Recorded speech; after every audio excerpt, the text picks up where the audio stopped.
Hello class 8 students, welcome back to the Smart Learning channel. So today we are going to continue this chapter number 5, coal and petroleum. Yes, so previous video में हमने देखा था introduction part की what is inexhaustible natural resources and what is exhaustible natural resources, और उसको हम लोग बहुत ही अच्छे example से समझे थे, that is in activity. Yes, the first activity.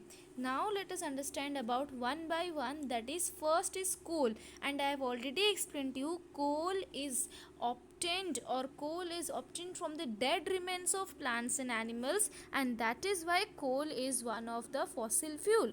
Yes, I have taught you. Now let us go into the depth of this coal. Okay, you may have seen coal or heard about it. Yes, आप सब ने coal देखा होगा. It is hard as stone, ये stone की तरह hard होता है, and it is black in colour. Yes, coal is one of the fuel use to cook food. Coal को भी फ्यूल्स के हिसाब से यूज़ किया जाता है फूड को कुक करने के लिए. आप सबको पता होगा कोयले से खाना बनाते हैं ना, कोयले का यूज़ करके.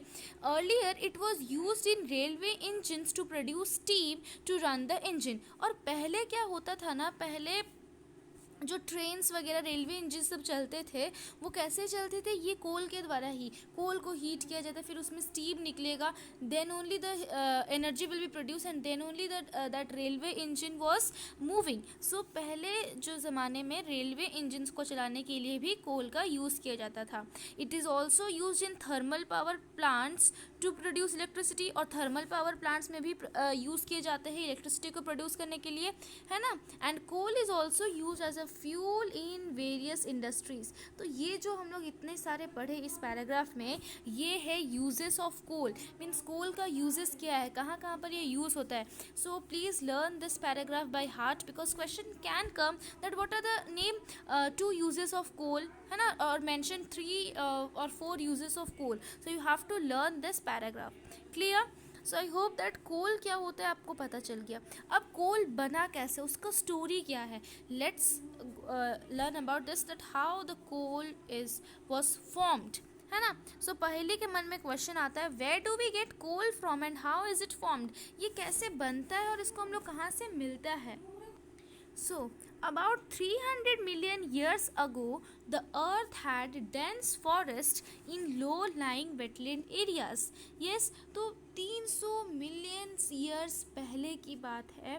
तो फिर वहाँ पर तब अर्थ में क्या थे, तब तो ज़्यादा मीन्स लाइवलीहुड नहीं था, तो फिर सिर्फ फॉरेस्ट ही फॉरेस्ट थे. तो बहुत सारे फॉरेस्ट जो थे वो लो लाइंग वेटलैंड एरियाज, जहाँ पर कि बहुत बारिश होता है, मीन्स जो दलदल वाला एरियाज हम लोग बोलते हैं ना, वहाँ पर बहुत से फॉरेस्ट हुआ करते थे, है ना. Due to natural processes like flooding, these forest got buried under the soil. और जैसे ही फ्लड आता था, अर्थक्वेक आता था, जो नेचुरल फेनोमिनन्स, जो नेचुरल डिजास्टर्स होते थे, उसके वजह से क्या होता था कि जो फॉरेस्ट सब, जो पेड़ वगैरह थे ना, वो सब मीन्स नीचे गिर जाते थे, और नीचे गिर जाने के बाद कुछ दिन के बाद वो क्या हो जाते, वो मिट्टी में मिल जाते थे. They got buried under the soil, वो मिट्टी में दब जाते थे. इतने जो उनका प्रेशर पड़ता था कि वो सारे जो पेड़ मीन्स जो ट्रीज लग रहे थे वो सब मिट्टी में दब जाते थे. They got buried under the soil. As more and more soil deposited over them, they were compressed. So मान लीजिए यहाँ पर एक ट्रीज है, तो इसमें सॉइल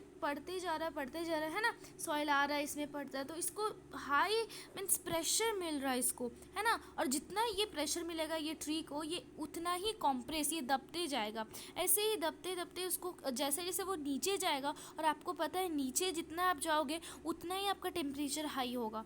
यस, यहीं पर भी वही लिखा है, the temperature also rose as they sank deeper and deeper. जैसे जैसे मिट्टी पड़ते जाएगा उस पेड़ के ऊपर, है ना, तो फिर वो नीचे नीचे दबते जाएगा, और नीचे नीचे जाते जाते हाई टेम्परेचर उसको मिलने लगेगा. तो हाई प्रेशर, हाई टेम्परेचर से ये जो डेड प्लांट्स थे ना, ये स्लोली स्लोली कन्वर्ट हो जाएंगे कोल में. तो पता चला कि एक प्लांट मीन्स प्लांट से कैसे कोल बनता है. तो because of this high pressure, high temperature and absence of air, है ना. जो डीपर अगर आप जाओगे तो देखना आपको एयर का एब्सेंस मिलेगा. So high pressure, high temperature and absence of air air और यू कैन से ऑक्सीजन, तो इन तीनों की वजह से डेड प्लांट्स जो थे वो स्लोली कन्वर्ट हो गए कोल में। Clear? As coal contents many carbon, आप सबको पता है कोल में कार्बन्स बहुत ही होते हैं ज़्यादा। The slow process of conversion of dead vegetation into coal is known as carbonization. Please underline this line, that what do you mean by carbonization? The slow process of conversion of dead vegetation into coal is carbonization. ये तो slow process है ना, इसमें 300 million years लग रहे हैं, उससे भी ज़्यादा लग सकते हैं, है ना। तो ये बहुत ही स्लो प्रोसेस है ना। ऐसा नहीं कि आज एक तो पेड़ नीचे गिरा तो कल कोल बन जाएगा।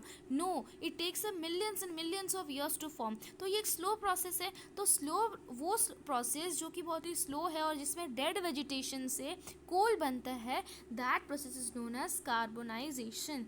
Clear? Since it was formed from the remains of vegetation, coal is also called a fossil fuel. और अभी हम आपको स्टार्टिंग में बताए थे कि कोल किससे बनता है। देख, अभी आपको पता चले कि ये प्लांट्स वगैरह जब दबेंगे, high temperature high pressure absence of air मिलेगा, so they converted into coal. तो यहाँ पर क्या हो रहा है कि remains of vegetation, that means remains of plant से कोल बन रहा है। So coal is also called a fossil fuel.